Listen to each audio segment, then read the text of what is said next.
Alright, I want to have a look now at the graphs of the derivative function. So we've just started to talk about the derivative and what it's all about. And so what we're going to do now is just have a look at how that looks in a graph. So just to start things off, we've got ourselves a curve here, which we'll just call y equals f of x. Now, when it comes to graphing the derivative of this, what we're going to be doing is representing the gradient of this curve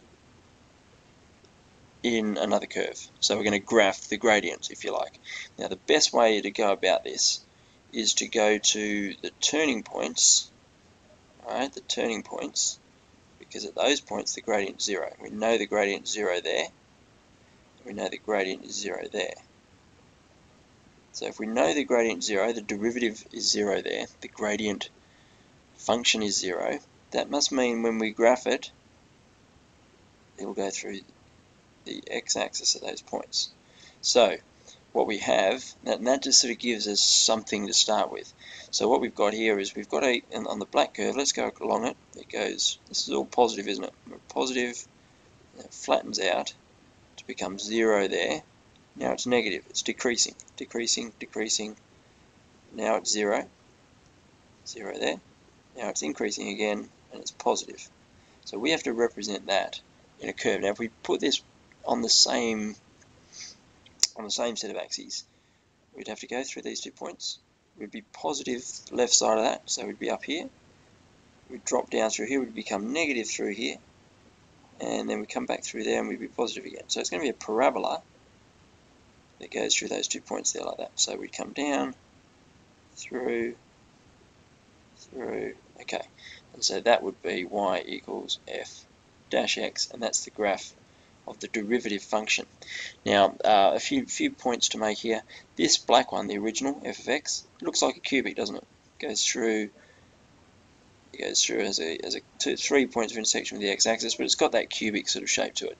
And a cubic, you know, if you've got an x cubed, it will derive to an x squared. Right? It might be different here and whatever, but a cubic goes to a squared, and we know that a squared, a quadratic, graphs to a parabola. So that makes sense with that. So you should keep that in mind whenever you're graphing a derivative function, that the gradient function, the derivative function, will have a power 1 less than what you started with, the original. Okay, so let's have a look at some more examples, and I'm pinching these from the textbook again.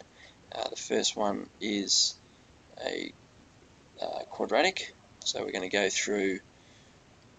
Now just think about that for a second. A quadratic has a power 2. What happens to a power 2? It becomes a power 1. What does a power 1 look like? A straight line. Let's have a look here. Where is the gradient on this curve equal to 0? It's there.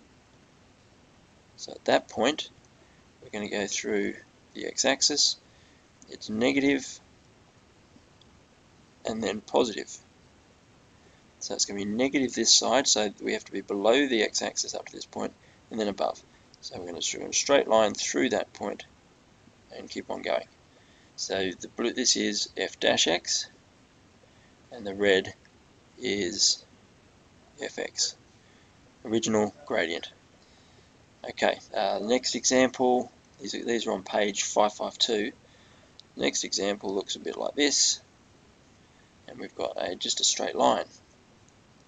Right, now the gradient of a straight line, we need to know what it is. If that was 1 and that was minus 1, that would tell us the gradient was 1 over 1, positive 1.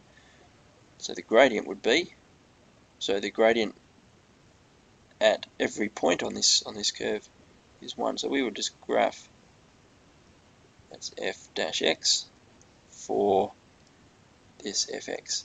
See, this fx has a gradient of 1 everywhere. So our gradient function is y equals 1. Horizontal line going through 1.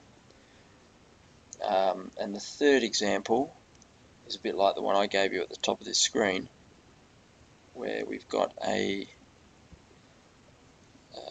they're just being a little bit more specific about the points, which is a good idea. There's our cubic. We've got minus 1.54 up here as our max point. Our min point is 1 minus 4. and it goes through -3, -1, and 4.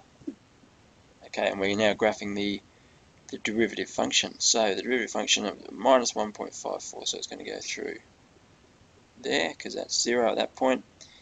It's positive all the way up here. So positive, positive, positive. It's a cubic, so I'm expecting now a quadratic and a parabola. So we're going to dip down through here. So remember, these points are crucial to us. So this is my f-x for my red fx. So we're graphing the gradient function.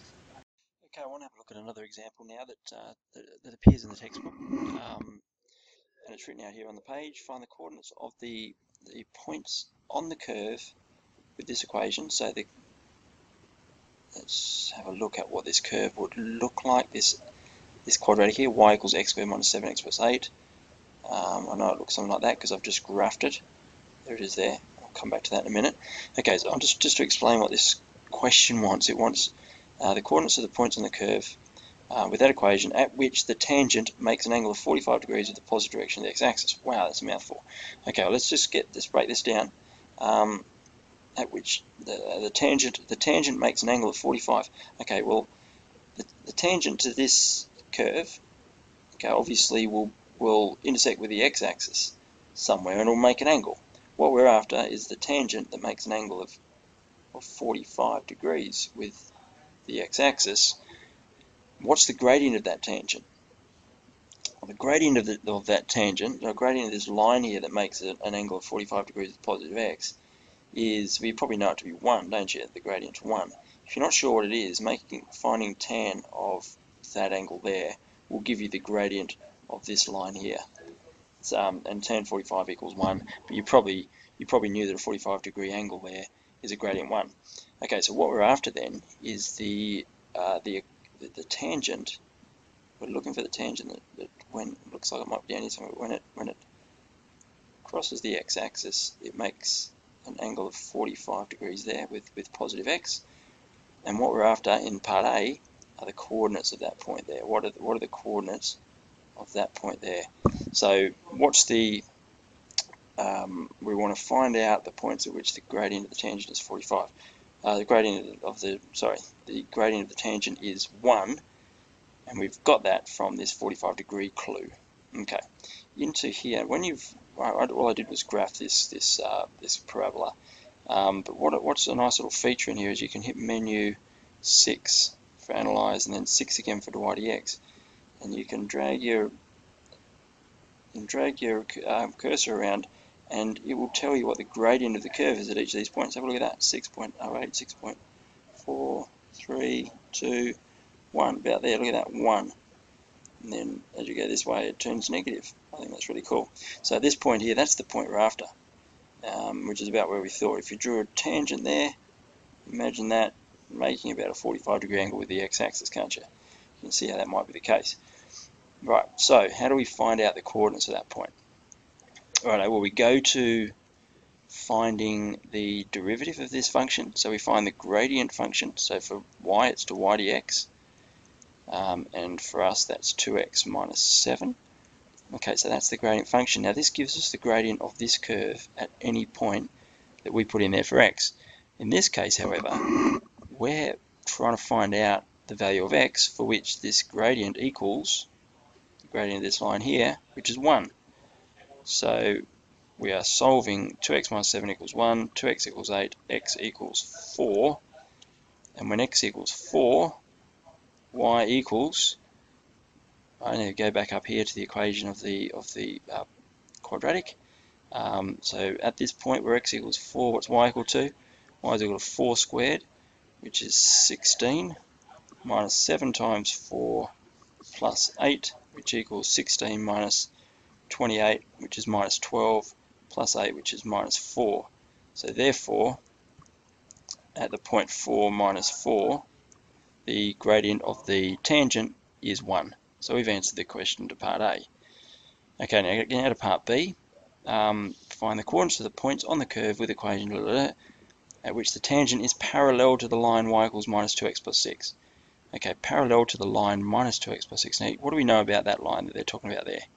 We know it's got a gradient of minus 2. That's the key bit. Gradient is minus 2. So it's minus 2x plus 6. It does something like this. Gradient is minus 2. We're looking for the point on the curve that's got the same gradient as this line here. The point on the curve that's got the same gradient, whose tangent's got the same gradient.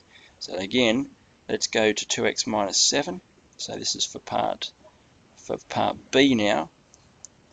We want 2x minus 7 to equal, now we want it to equal minus 2. That'll give us the point on this curve where the gradient is minus 2. So solving this again, 2x is equal to minus 2 plus 7, which is 5. So x is equal to 5 over 2.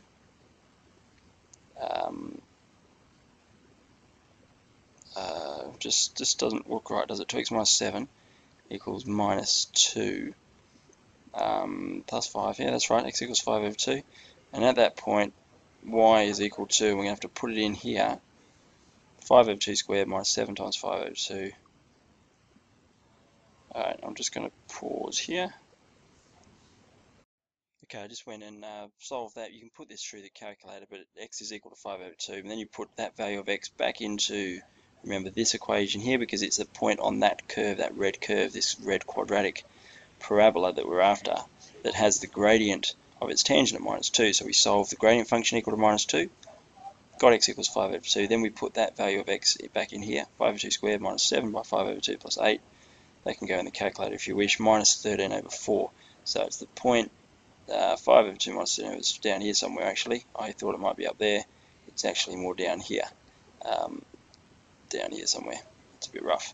You get the idea. So that's a couple of examples done. We're pretty ready now to, with that information, to do questions from exercise 19C in class on Monday. So I'll see you then.